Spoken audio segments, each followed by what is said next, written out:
Seharusnya polisi rumahnya paling aman karena polisi pekerjaannya mengamankan rumahnya orang, tapi buktinya ada polisi ditembak polisi di rumahnya polisi.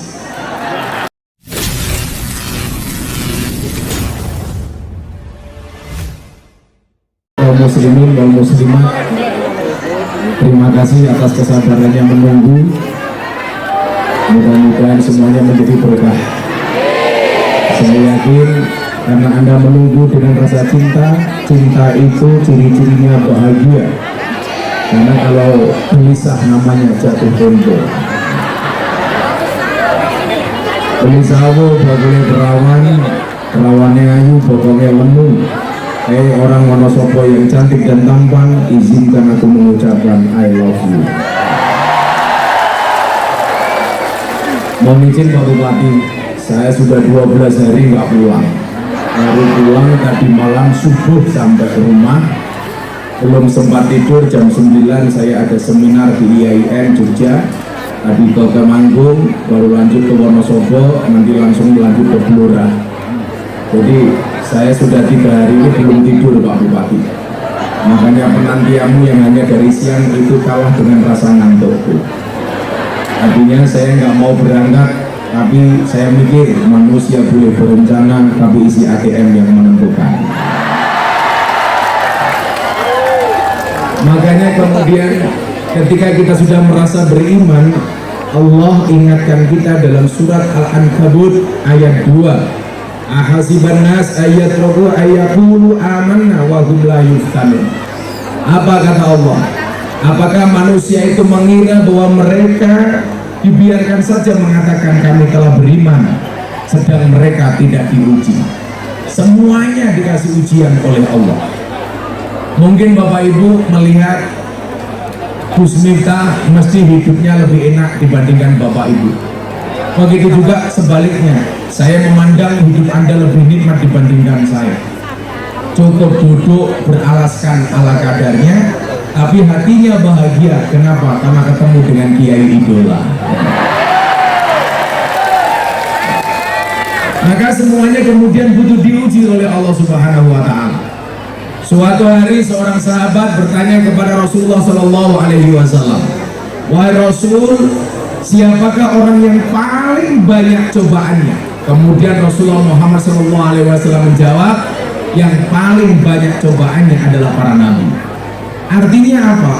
Semakin tinggi derajat seseorang akan semakin banyak diuji oleh Allah. Rakyat dengan pejabat, bupati dengan petani. Tentunya secara hierarki lebih tinggi bupati. Maka lumrah kalau bupati cobaannya lebih banyak dibandingkan petani. Maka lumrah kalau pejabat ujiannya lebih banyak dibandingkan rakyat. Maka bulan Oktober tanggal 11 saya diminta Pak Jokowi untuk memberikan ceramah di acara Investor Daily Summit 2022 di JCC, Jakarta Convention Center. Dihadiri oleh Presiden, dihadiri oleh para menteri, pejabat, mohon maaf, pengusaha dalam dan luar negeri. Isunya apa Pak Bupati? Isunya tentang Indonesia menghadapi resesi global 2023. Bagaimana kemudian Gus Miftah menguatkan rakyat Indonesia? Saya bilang, Anda orang Wonosobo nggak usah mikir resesi global 2023. Fakta pertama, resesi hanya mengancam 3% orang kaya yang ada di Indonesia. Itu pun hanya orang-orang yang ada di perkotaan. Kenapa? Karena hidup mereka tergantung dari orang lain. Sementara saya jenengan yang orang desa gak usah terganggu dengan resesi. Kenapa? Karena orang desa bisa makan apapun dari hasil usahanya sendiri. Betul? Orang desa mohon maaf, mangan sayur ya sayure dewe, mangan sego berase dewe, mangan endok ya endoke pitik goblok. Ora endoke dewe, endoke pitik. Kamu ngapain Mbak? Kamu naksir aku ya? Iya, kamu deket ya. Udah nikah Mbak? Mas ampun. Oh belum. Kalau jodoh pasti ketemu mbak. Ini pelaminan. Sebagai apa? Sebagai tamu. Coba kita lihat firman Allah. Ketika kemudian kita diuji oleh Allah. Waktu itu saya sampaikan di hadapan presiden. Qul la yusibana illa ma kataballahu lana. Katakanlah sekali-kali musibah itu tidak akan pernah menimpa kami kecuali yang telah Allah tetapkan kepada kami. Bukankah baik dan buruknya sebuah qadar sudah ditentukan oleh Allah? Hari ini mohon maaf, orang jadi apa, dia tinggal di mana, akan seperti apa, rezekinya seberapa, itu sudah ditulis oleh Allah. Hari ini Pak Bupati, mohon maaf, Pak Afif ditakdirkan jadi bupati, bukan karena dia hebat, tapi sudah ditakdirkan oleh Allah di Lauhul Mahfuz. Maka kenapa saya sering mengatakan, arif nafsaka minat tadbir, istirahatkanlah dirimu dari ngatur, kata Ibnu Athaillah. Kenapa? Orang hidup nggak usah kebanyakan ngatur. Kenapa? Karena hidup sudah ada yang ngatur. Menungso sak madion derek aturan. Pertanyaannya adalah, kenapa Gus Miftah sampai lokasi jam 4? Karena memang sudah diatur oleh Allah. Jadi Anda jangan pernah menyalahkan saya. Kalau Anda menyalahkan saya, kuaneh. Karena saya mengikuti aturan Allah, bukan aturanmu. Coba kalau saya ikuti aturan Allah, enak Pak Bupati. Saya pengajian 7 menit di hadapan Presiden, tanggal 11 Oktober, pulang, saya dikasih amplop 150 juta. Laning Wonosobo, murah wae karepe suwe. Dadak nganggo ngatur-ngatur kiai. Murah itu nyang. Artinya apa? Arina sakamina tadbir. Coba kita lihat, apapun yang terjadi, Allah mengatakan, jangan pernah kamu mengatakan kamu beriman sebelum diuji oleh Allah. Maka semakin tinggi derajat seseorang, akan semakin banyak diuji oleh Allah Subhanahu wa Ta'ala. Saya cerita Pak Bupati, tahun 2018 Gus Miftah viral pertama kali, diuji dengan pembulian yang luar biasa gara-gara Gus Miftah belusuan di lokalisasi. 2019 Gus Miftah kembali viral, tapi viralnya enak karena viralnya dianggap sebagai sebuah prestasi, jadi konbuser masuk Islam. Di saat kemudian posisi Gus Miftah tenor-tenornya, 3 bulan kemudian Allah kembali kasih ujian. Saya baru pulang pengajian dari Pekalongan, pulang sebentar dikabari istri saya sakit. 2 tahun bunda keluar masuk rumah sakit. Waktu itu apa Pak Bu? Dokter memvonis istri saya kena penyakit mastitis. Apa itu mastitis? Pembengkakan sisa ASI. Itulah alasan kenapa perempuan harus menyusui 2 tahun. Istri saya sudah menyusui anak saya 2 tahun masih kena mastitis. Pertanyaannya, kenapa kok masih ada mastitis pembengkakan? Karena setelah anak saya menyusu, tidak saya lanjutkan menyusunya.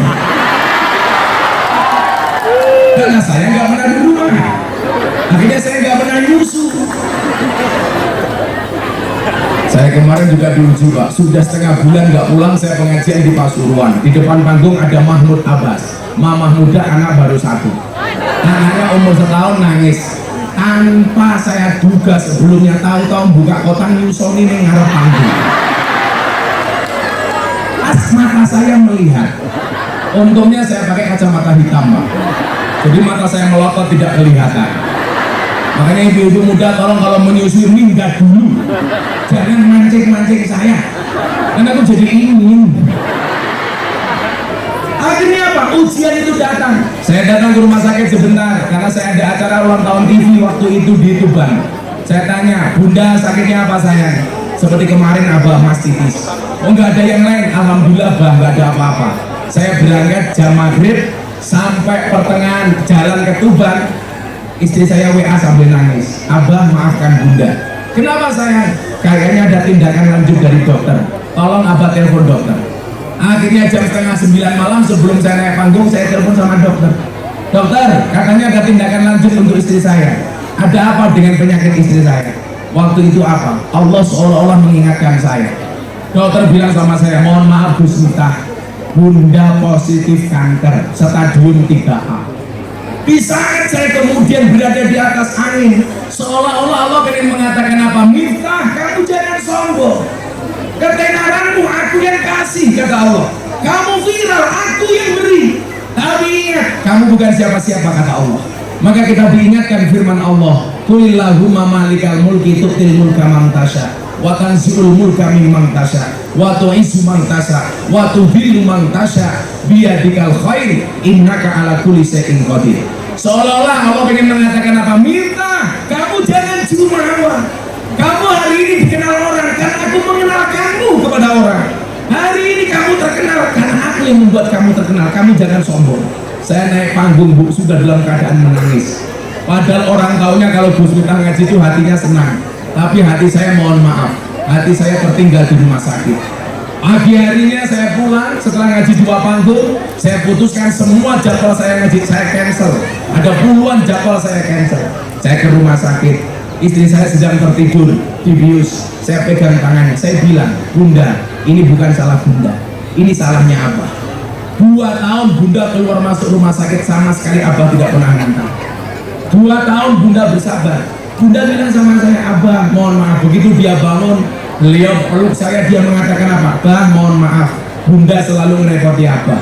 Saya bilang, Bunda ini bukan salah kamu sayang, ini salahnya Abah.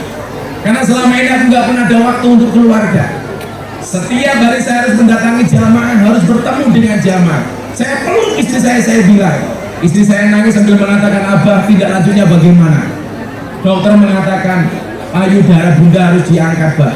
Apakah Abah ridho? Saya bilang, Bunda, alladzina idza asobathum musibah qalu inna lillahi wa inna ilaihi raji'un. Bunda yang sabar, Bunda yang tenang. Saya bilang, jangankan nyawa Bunda, jangankan payudara, nyawa pun milik Allah. Istri saya bilang apa? Kalau Abah ridho, saya ridho. Kemudian masuk rumah sakit, dioperasi. Singkat cerita, 1 bulan kemudian setelah dioperasi harus kemoterapi dan lain sebagainya. Saya pengajian dari Palembang ditelepon sama dokter, Gus, bisa nggak pulang dari Palembang ketemu saya? Nggak usah bawa Bunda. Oh siap dokter, saya ketemu. Begitu saya masuk rumah sakit, seolah-olah saya dihantam petir. Dokternya bilang apa? Gus Miftah mohon maaf, setelah semua proses dilakukan, kemungkinan Bunda hanya bisa bertahan hidup 2,5 tahun. Saat itu saya waktu itu galau antara sedih dan marah. Sedih karena istri saya divonis 2,5 tahun meninggal. Marah, saya bilang apa? Seolah-olah dokter seperti Tuhan. Kalau seandainya Pak Bupati saya bukan orang terkenal, dokternya tak gebuk cangkemnya waktu itu. Karena saking emosinya saya. Itu tepat dari Sabtu malam Minggu pagi sebelum pengajian. Malam itu kemudian sahabat saya dari Jakarta datang ikut pengajian Ustaz Yusuf Mansur. Besoknya saya seorang Abah Lufi ke Pekalongan. Abah, apa nak kok kamu sedih? Bunda divonis 2,5 tahun meninggal, Abah. Apa kata Habib Lutfi kepada saya? Nah, dokter itu bukan Tuhan. Istrimu sembuh. Dulu mama, istrinya Habib Lutfi, juga pernah divonis sama dokter. Bahkan Mama Salma di rumah sakit, Mbak, dokternya bilang, udah ibumu bawa pulang dibacakan Yasin saja. Habib Lutfi bilang apa sama saya? Dokter bukan Tuhan. Wa nunazzilu minal Qur'an ma huwa shifaa. Al-Qur'an itu obat, Allah yang menyembuhkan. Habib Lutfi peluk saya, nak kamu yang sabar, istrimu pasti sembuh. Sehingga kemudian saya kuat lagi.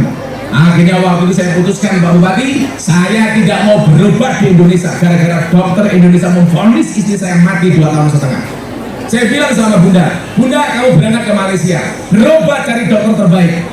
Kamu niat ke Malaysia nggak usah niat berobat, niat saja belanja shopping. Maka Bunda berangkat ke Malaysia, saya kasih ATM, tapi tidak saya kasih nomor PIN-nya. Tapi jengkel kalau dokternya. Maka sejak saat itu saya punya teori, dokter itu mampu karena dimampukan oleh Allah. Artinya apa? Semampu-mampunya dokter kalah dengan kemampuan Allah. Buktinya apa? Saya punya teman dokter spesialis THT, telinga, hidung, tenggorokan, orangnya malah budek. Berarti dokter nggak mampu mas, kecuali Allah mampukan. Sama halnya kemarin saya berbicara dengan teman-teman polisi ketika diuji oleh Allah. Saya bilang sama teman-teman polisi, ingat Pak Polisi, badai itu datang tidak untuk mengganggu hidupmu, tapi untuk membersihkan jalanmu. Lebih baik polisi-polisi bosok konangan hari ini sehingga menyelamatkan lembaga kepolisian. Betul? Daripada polisi-polisi busuk itu bertahan. Kasihan polisi-polisi kecil yang baik. Maka Pak Kapolsek, kamu santai saja. Gak masalah pangkatmu kecil, tapi selamat daripada jenderal dipecat.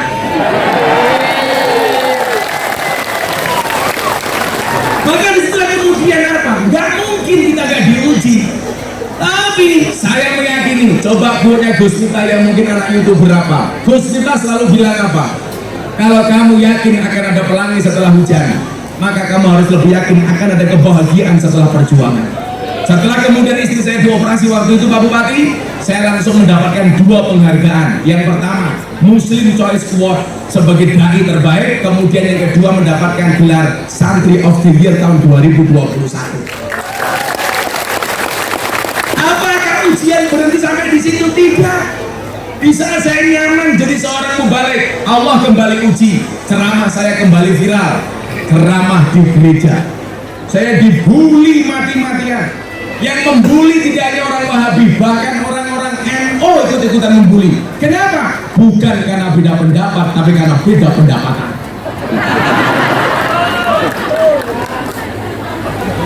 Artinya apa? Wahum la yuftanun. Jangan merasa kamu bisa mengatakan saya beriman sementara kamu belum diuji oleh Allah. Artinya apa? Semuanya punya ujian masing-masing. Pak polisi punya ujian masing-masing. Seolah-olah Allah ingin mengatakan apa sama polisi? Hei polisi, kamu itu tidak mampu kecuali aku buat mampu, kata Allah kepada polisi. Buktinya apa? Kalau memang polisi itu mampu, seharusnya polisi rumahnya paling aman, karena polisi pekerjaannya mengamankan rumahnya orang. Tapi buktinya ada polisi ditembak polisi di rumahnya polisi. Itu artinya apa? Polisi mampu karena dimampukan oleh Allah yang Maha Mampu. Kalau memang manusia itu mampu, guru Pak harusnya anaknya paling pintar. Kenapa? Wong guru pekerjaannya memintarkan anak orang. Tapi buktinya banyak guru yang anaknya goblok. Berarti guru juga tidak bisa apa-apa. Kalau memang manusia mampu, seharusnya kuli bangunan rumahnya paling bagus. Wong kuli bangunan pekerjaannya membuatkan rumah orang, tapi buktinya banyak kuli bangunan gak punya rumah, termasuk orang kali utang.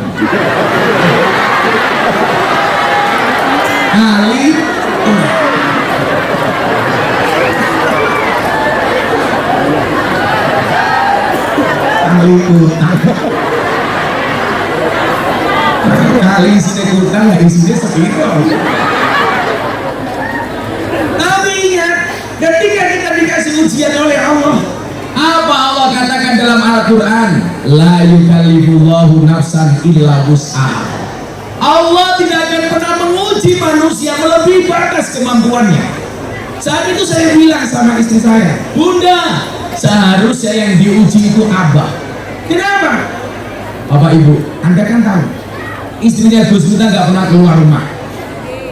Mungkin istri yang bisa mencontoh akhlaknya Umi, mohon maaf, yang masuk surga pertama kali siapa? Umi Mutia, seorang perempuan. Salah satunya adalah istri saya. Karena istri saya sama sekali nggak pernah keluar rumah, Mas. Istri saya tak col kirim Malioboro hilang, Mas.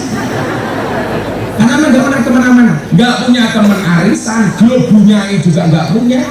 Pekerjaannya di rumah cuma ngurus santri sama sholawatan. Seperti mbak-mbak tahu, istrinya Gus Miftah setiap hari sholawatan minimal 20.000 kali. Tak kelonnya sholawatan kok, yuk. Ayo bun kelon. Muhammad sallallahu alaihi Muhammad. Enak bun.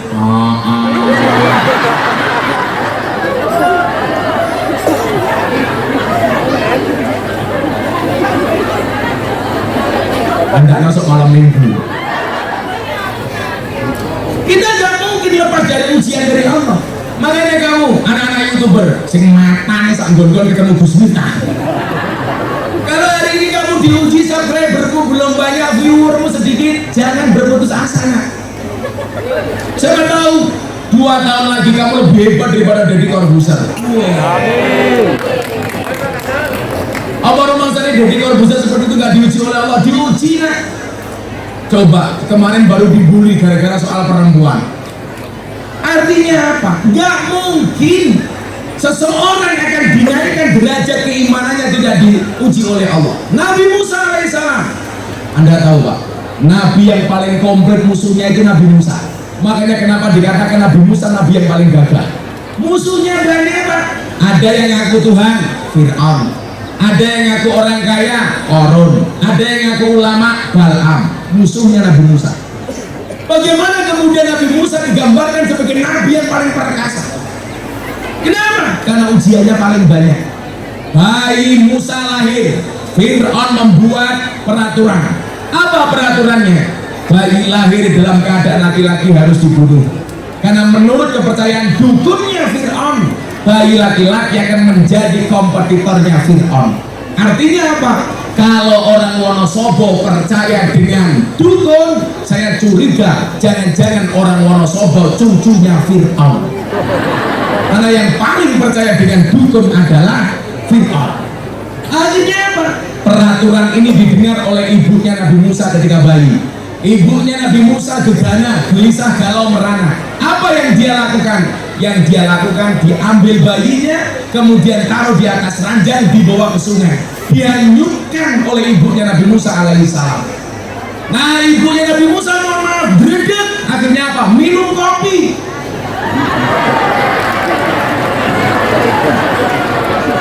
Karena aku haus. Itu kopinya kecut, sangat. Ini robusta berarti. Robusta kan? Nah, harusnya Arabica. Robusta bro.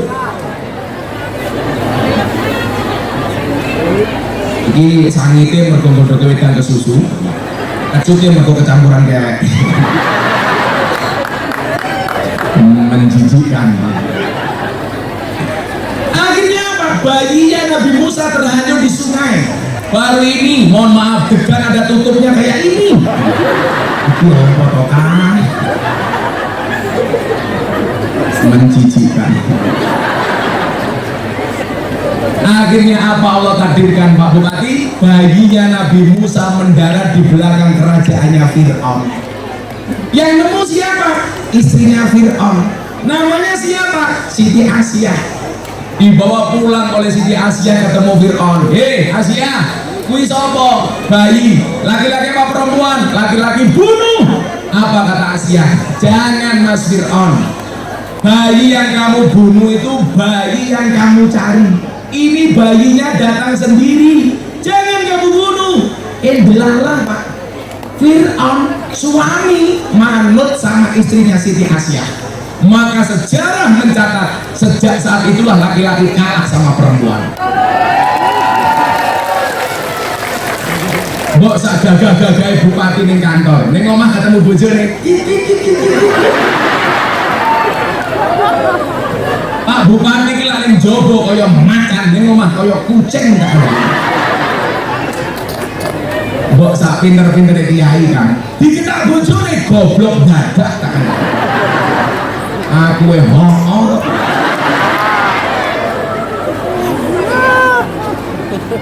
Makanya nyuwun sewu, Asia itu gambaran perempuan soleha dengan suami yang nakal. Makanya kalau yang biasa di pengajian Gus Miftah sering bilang dalam Al-Quran itu ada 4 macam tipe keluarga. Keluarga Nabi Nuh, suaminya soleh, istrinya nakal. Ada tipe keluarga Fir'aun, suaminya nakal, istrinya solehah. Ada tipe keluarga Abu Lahab, suaminya nakal, istrinya nakal. Ada tipe keluarga Nabi Ibrahim, suaminya soleh, istrinya solehah. Ibu-ibu Wonosobo, Anda pilih keluarganya siapa? Nuh, Fir'aun, Abu Lahab, apa Ibrahim? Ibrahim, subhanallah. Dan Anda tahu Ibrahim istrinya dua.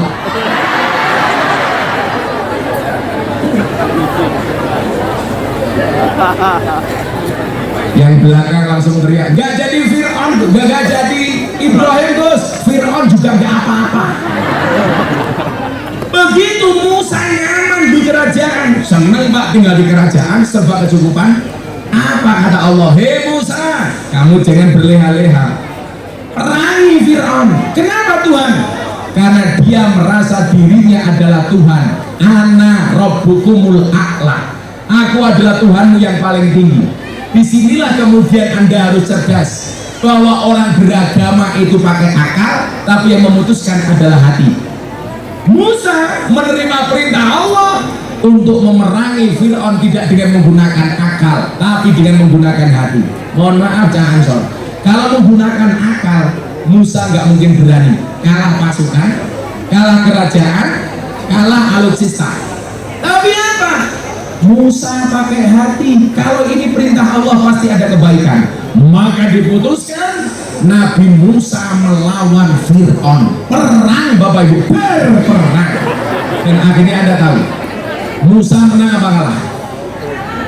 Musa menang apa kalah? Musa menang apa kalah? Kalah Pak. Buktinya apa? Musa lari. Kalau menang ngapain lari? Begitu Musa lari, pilihannya cuma dua. Bablas masuk lautan, kembali diajar sama Fir'aun. Ini Fir'aunnya datang.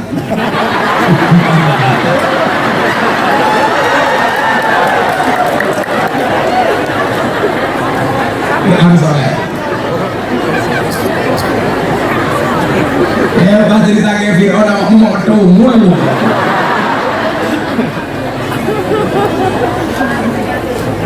Tapi apa? Apa yang membedakan antara Musa dengan Fir'aun ketika berhadapan-hadapan?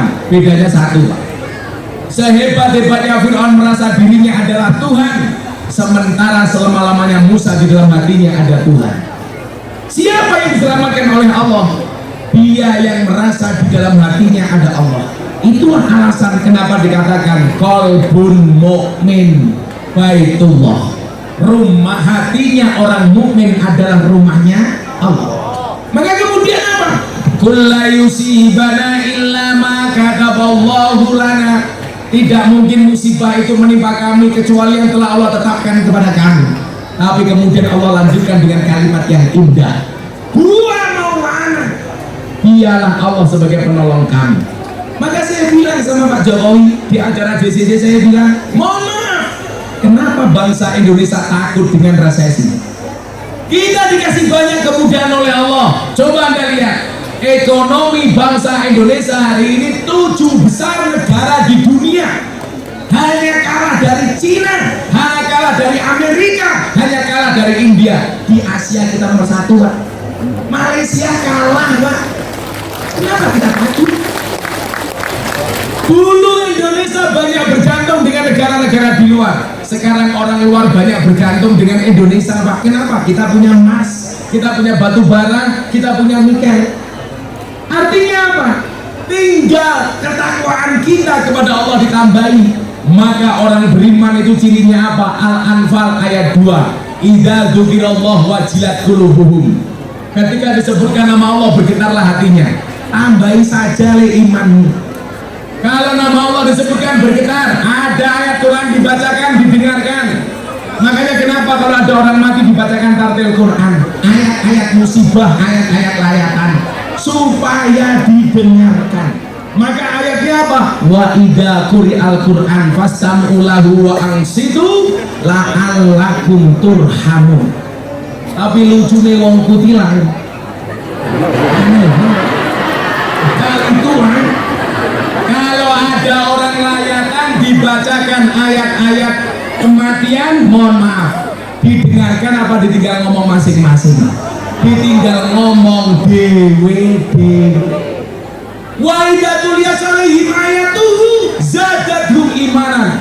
Ketika ditunjukkan tanda-tanda kebesaran Allah, maka bertambahlah imannya. Delok gunung Merapi meletus, Allah. Lihat Cianjur gempa bumi, Allah. Menambah ketaatan kita kepada Allah. Bukankah Allah mengatakan ma asaba min musibatin illa biidznillah. Tidaklah satu musibah itu terjadi kecuali atas izin Allah. Amuna ning dalan delok cewek cantik, wow, Allah, tanda-tanda kebesaran Allah. Ibu-ibu lihat yang ganteng, wow. Malah ada kiai naik panggung dia bilang, kamu nanya, kamu bertanya-tanya, wow. Saya ini kayak boleh viral loh, makanya besok saya punya rencana. Kalau saya dikuburkan, masuk alam kubur, malaikat mengkaraknya datang, Miftah, Marok bunga, langsung saya jawab, kamu nanya. Iya, udah semua harus malaikat. Langsung malaikatnya balik karena nyanyi, begitu sulit, lupakan silit. Nah, dari seminar di Yayan, Mbak, judulnya Trendsetter versus Follower. Kadang-kadang yang jadi trendsetter itu nggak mutu, Bu. Orang jelas ngerti-ngerti viral, toh ganjel toh. Sekarang viral yang terbaru coba Anda lihat, Mangku Purel. Apa nih? Kamu tahu Purel itu apa? Perempuan rela diusal-usal. Gimana mereka bekerja? Puskesmas, pusat kesenangan mas-mas. Apa pekerjaan mereka? Karaoke. Kata rock dibuka, oke. Makanya saya kelingan, Persatuan Purel Wonosobo saat itu menghadap saya pengen bikin pengajian gara-gara karaoke di Wonosobo digerebek karo Ansor Banser. Sambatnya karo aku. Lah ngopo kok sambat karo aku? Kan Gus Miftah ini Purel matamu.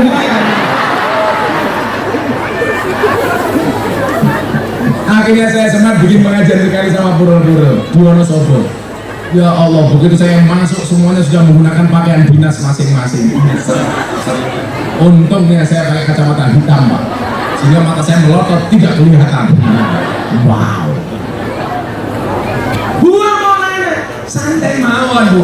Maka ciri orang beriman yang ketiga dalam Al-Anfal itu apa? Wa ala rabbihim yatawakkalun. Orang beriman tawakalnya hanya kepada Allah. Maka saya bilang sama Pak Jokowi, Pak Jokowi, kita nggak usah takut, kita punya Allah. Gua Maulana, itulah alasan kenapa Gus Miftah mempopulerkan sholawat hasbi robbi jalallah. Cukuplah Allah yang Maha Agung sebagai penolong. Kita mau minta tolong sama siapa? Allah nggak mungkin membuat masalah tanpa solusi. Saya bilang, gembok tidak pernah dibuat tanpa kunci, masalah tidak pernah dibuat tanpa solusi. Guru berani membuat soal karena dia sudah tahu jawabannya. Artinya apa? Allah memberikan masalah karena Allah sudah menyiapkan solusinya. Maka saya bilang, bukan ombaknya yang besar, tetapi perahunya yang terlalu kecil.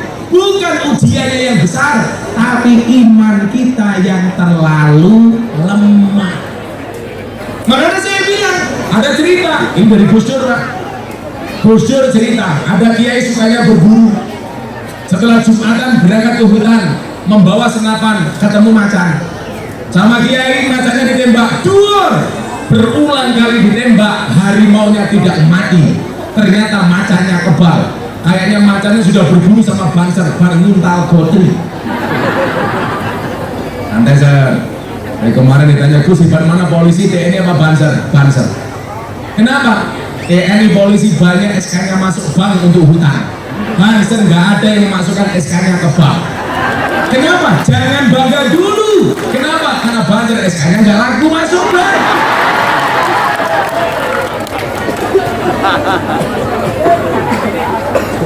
Nanti insya Allah besok Gus Miftah atau Pak Bupati mlebu surga sing ngawal banser. Karena banser tugasnya survei lokasi.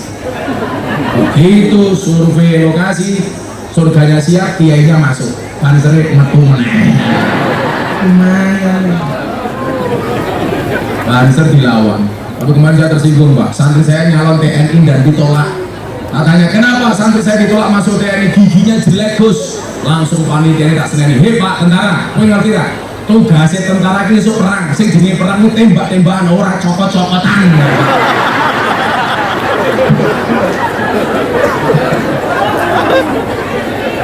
Masuk gara-gara untung nelek ditompo jadi tentara ini. Tentaranya rada ngamuk ora wani. Ora diamuk kok piye ini pekok. Akhirnya apa? Macannya kebalik. Dua.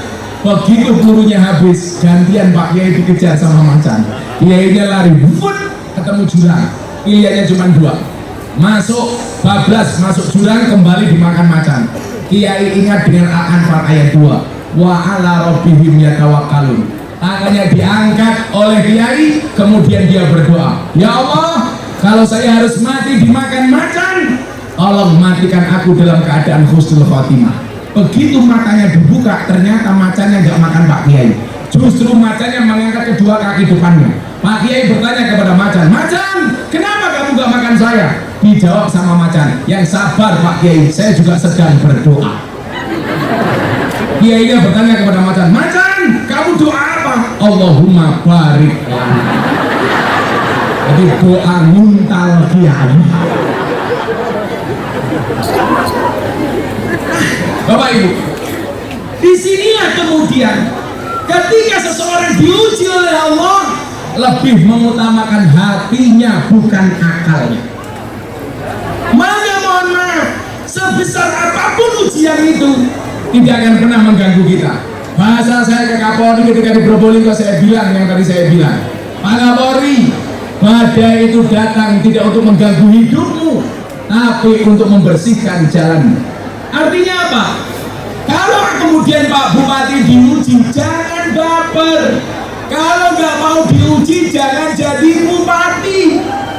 Betul? Makanya jadi bupati nggak usah baperan. Sing ngono kuwi Pak Bupati, sing ning ngisor ngrasani sing ning dhuwur.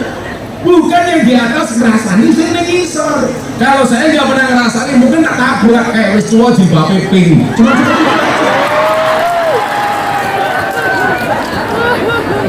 menjijikan. Ini jangan-jangan saya pakai ya pink ya. Ini jamaknya Pak Bupati di depan ini Pak. Ini sejak malam minggu pagi datang ke pondok saya. Coba tanya, acara malam jam 7, jam 8 Pak, jam 3 sore sudah di pondok. Bukan karena mereka mau ngaji Pak, jaluk selfie Pak.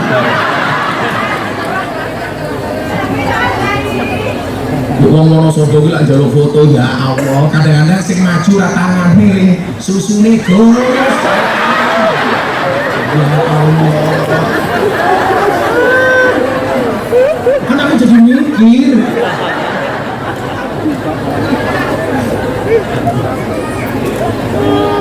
Yang ada itu orang bawah rasanya yang di atas, yang di belakang rasanya yang di depan. Orang kecil rasanya orang gede, orang gede rasanya orang cilik. Sing ngono Pak Kapolsek, awakmu ngrasani Pak Sigit, ora mungkin Pak Sigit ngrasani awakmu. Sing dirasani apane, Bro? Maka atas semua ujian ini, disinilah kemudian saya selalu menghargai dan menghormati para panitia pengajian. Mohon maaf Bapak-bapak panitia pengajian, saya ceritakan satu kisah yang disampaikan oleh Habib Mundir Al-Musawwar. Ini yang punya majelis Rasulullah Pak Bupati. Jamaahnya kalau sekali buat majelis di Monas 100.000 orang. Beliau meninggal di usia 40 tahun. Satu saat sebelum beliau meninggal ketemu dengan Rasulullah.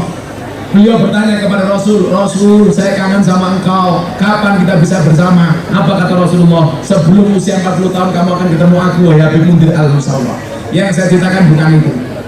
Setelah siang harinya membuat Maulid Akbar dihadiri 100.000 orang, Habib Mundir merasa bangga dan bahagia. Kemudian Habib Mundir mikir, ini tentu Rasulullah bangga dan bahagia dengan kita semuanya. Sampai malamnya kemudian Habib Mundir bermimpi ketemu Rasulullah. Mohon maaf, kalau ibu-ibu ketemu Rasulullah, wallah itu Nabi Muhammad. Karena Nabi Muhammad gak mungkin diserupai oleh iblis. Tapi kalau ibu-ibu mimpi ketemu jilbab kuning, bisa jadi Mak Lampir. Apalagi kalau jilbabnya pink, berandong.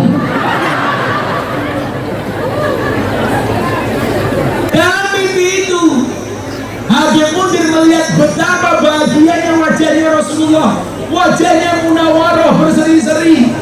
Kemudian apa? Habib Mundir bertanya kepada Rasul, Rasul, apa yang membuatmu kelihatan bahagia? Aku bahagia dengan pengajian maulidmu, Habib Mundir. Kemudian apa? Dari sekian banyak, apa yang paling membuat kamu bahagia, wahai Rasulullah? Habib Mundir merasa pasti Rasulullah akan memuji saya sebagai pengasuh majelis ini. Tapi apa kata Rasulullah? Mundir, sampaikan salamku, sampaikan salam hormatku kepada siapa? Kepada mereka yang pasang umbul-umbul, kepada mereka yang pasang bendera, kepada mereka yang pasang tenda, kepada mereka yang urut konsumsi, kepada mereka para panitia. Mereka mungkin tidak dianggap wahai Mundir, tapi mereka berharga di mataku kata Rasulullah. Begitu Nabi Muhammad bangun, mohon maaf, begitu Nabi Mundir bangun, langsung dia mikir, tahu gitu saya yang pasang umbul-umbul. Ini mohon maaf, Pak, posisi panitia yang pasang umbul-umbul nikah itu lebih terhormat daripada Gus Miftah. Gus Miftah enak teko telat umbul-umbul, amplopnya paling kandel tak? Karena kalau nggak kandel nggak lapor ke Pak Polisi dengan pasal 335 perbuatan tidak menyenangkan.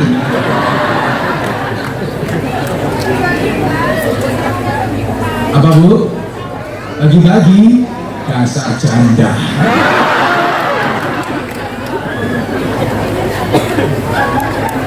Kali tulang undang Gus Miftah, Bupati Afif lumayan gagah, tapi sayang senajan gagah, bojone ora nambah-nambah, bojone ora nambah-nambah. Salatullah salamullah ala toha Rasulillah.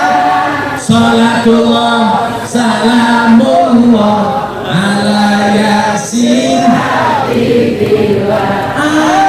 Yasin.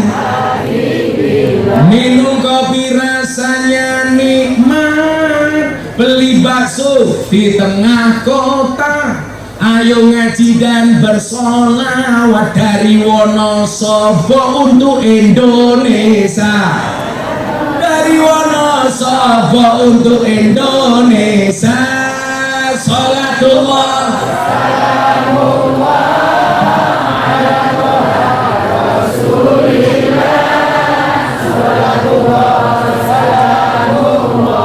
ala Yasin ala Yasin. Siapa ketua panitianya? Supriyati. Supri. Kali tulang undang Gus Miftah, ketua panitia Supriyati lumayan gagah. Ono gajah adus ning belik, najan gagah manuke. Salatullah salamullah ala toha Rasulillah. Salatullah salamullah ala Yasin ala Yasin. Jambu alas sing tengah sawah, woe limo sing mateng loro, ayo ngaji sareng Gus Miftah. Sing isih rondo dan entuk bojo, sing isih rondo. Cie, kamu janda ya. Salatullah ala toha Rasulillah. Salatullah ala Yasin ala Yasin. Bulan ing sawah adus ning kali, kayu nongko digawe lemari. Gus Miftah gagah lan sregep ngaji, okeh rondo sing jalo dirabi, okeh rondo. Tapi Gus Miftah ora suci ora wani. Sing wani sapa? Sing wani Pak Bupati. Salatullah ala toha Rasulillah. Salatullah ala Yasin ala Yasin. Buta ijo mangene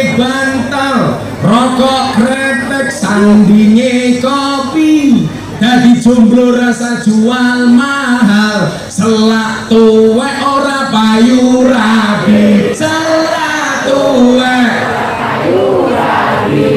salatullah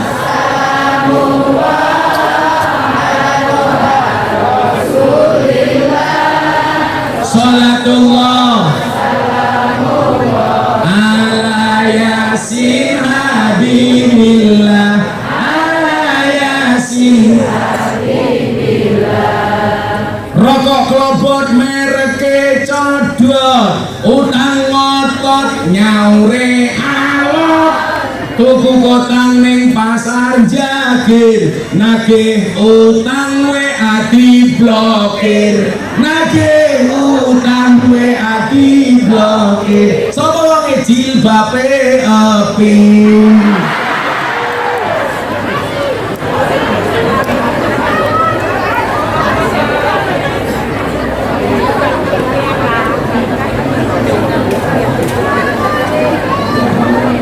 Ini glowing, kakinya belang-belang, jilbabing di atas ketek, raine glowing tungkae.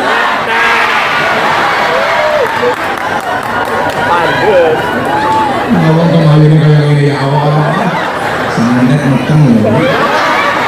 Itu rondone lemune Pak ya. Awak kok bongkong kabeh koyo.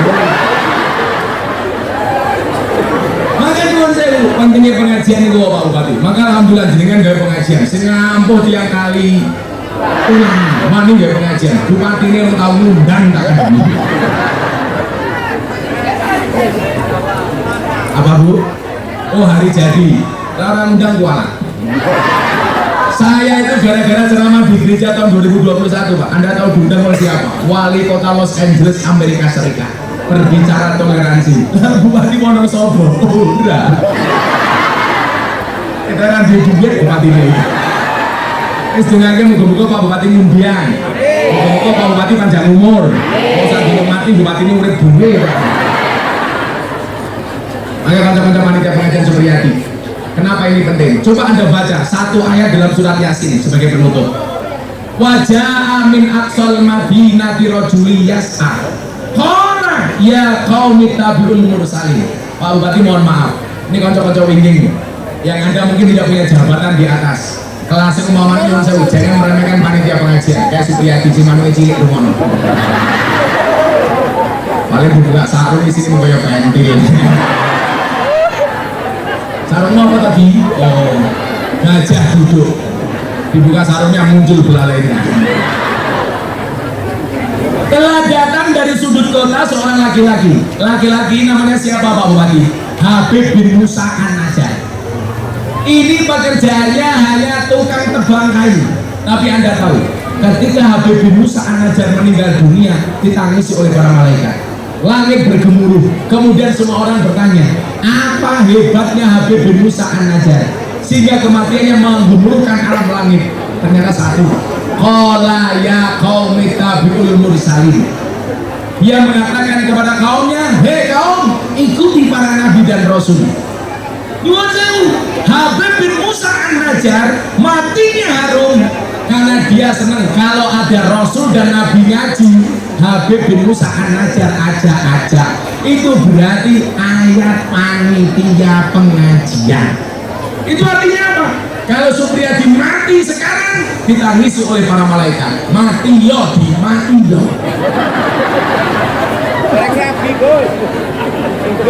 Adungake Supriyadi mlebu surga dhisik dhewe. Amin. Insyaallah mangkat bar salat maghrib. Rabi, kamu jomblo? Nah itu wah koyo ora rabi. Rondo lemu iki lho, Di. Empuk gini.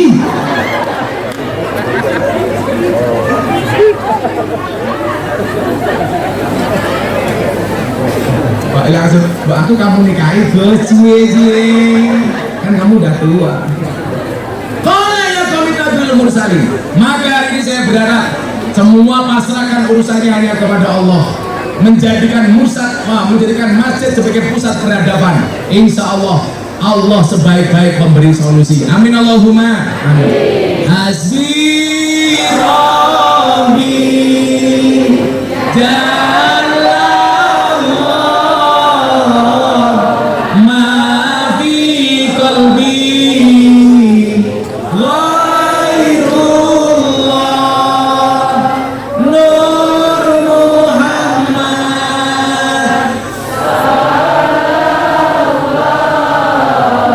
La ilaha illallah Hasbi Rabbi Jalallah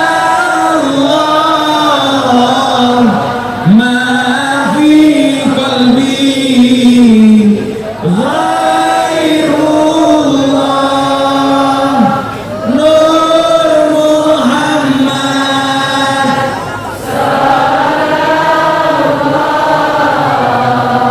La ilaha illallah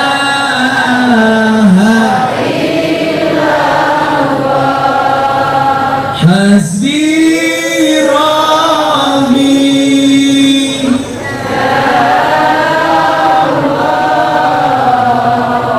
ma fi qalbi